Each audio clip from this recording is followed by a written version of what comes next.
Hello viewers, welcome to Raji சமையல் குறிப்புகள். இன்றைக்கி நம்ம பார்க்க போகிறது கலர்ஃபுல் சாதங்க.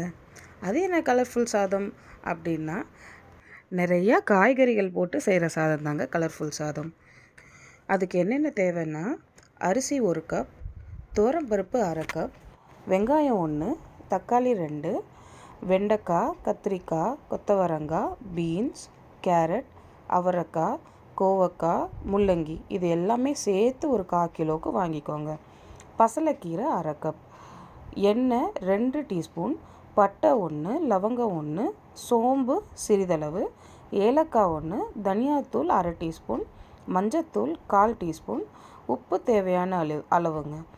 அடுத்து தாளிக்கிறதுக்கு கடுகு, வெந்தயம், பெருங்காயம், கருவேப்பிலை, அப்புறம் நெய் எடுத்துக்கோங்க. உங்களுக்கு தேவைன்னா கொத்தமல்லி, இல்லைன்னா நம்ம பேக்கரியில் பூந்தி கிடைக்கும் இல்லைங்க, காரா பூந்தி, அது கூட கொஞ்சோண்டு வாங்கிக்கோங்க. இப்போது செய்முறை பார்த்துடலாங்க. ஃபஸ்ட்டு பருப்பை நல்லா கழுவி ஊற வச்சுக்கோங்க.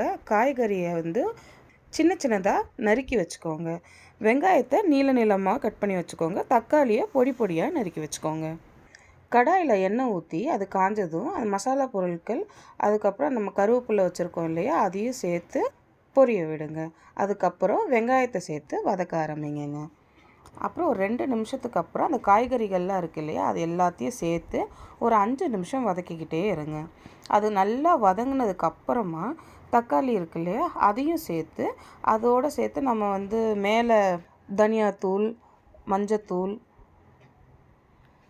அந்த பொடியை சேர்த்து நல்லா மறுபடியும் கிண்டி விட்டுக்கோங்க. அதுக்கப்புறம் ஒரு 5 நிமிஷம் வதங்கினதுக்கப்புறம் அரிசியை உள்ளே சேர்த்து அதோடு சேர்த்து நல்லா கிளறி குக்கரில் ஒரு 4 கப் தண்ணீர் சேர்த்துக்கோங்க. அந்த கீரையும் அதோடு ஆட் பண்ணிக்கோங்க. ஆட் பண்ணி உப்பு சேர்த்து ஒரு 3 விசில் விட்டதுமே இறக்கிடுங்க. அதுக்கப்புறம் இதுலேயே ரைஸ் நல்லா வந்திருக்குங்க. இன்கேஸ் உங்களுக்கு இந்த ரைஸை கொஞ்சம் தாளித்து சாப்பிட்ணும் அப்படின்ற மாதிரி நினச்சிங்கன்னா, அது மேலேயே கொஞ்சோண்டு நெய் விட்டு கிண்டிக்கோங்க. இல்லைன்னா நீங்கள் குக்கர் மூடுறதுக்கு முன்னாடியே நெய்யையும் ஊற்றி விடுங்க. கொஞ்சம் டேஸ்ட் நல்லா இருக்கும். ஃபுல்லாக காய்கறி, கீரை அதோட சாதம்ன்றதுனால குழந்தைங்க சாப்பிட்றது கஷ்டந்தாங்க. ஆனால் அந்த டேஸ்ட் உண்மைக்கே ரொம்ப நல்லாயிருக்கும். ஏன்னா எல்லா காய்கறியோட சத்தும் அந்த சாதத்தில் இருக்குது. குழந்தைங்க 4 வாய் சாப்பிட்டாலும் அது சத்தான சாப்பாடுங்க.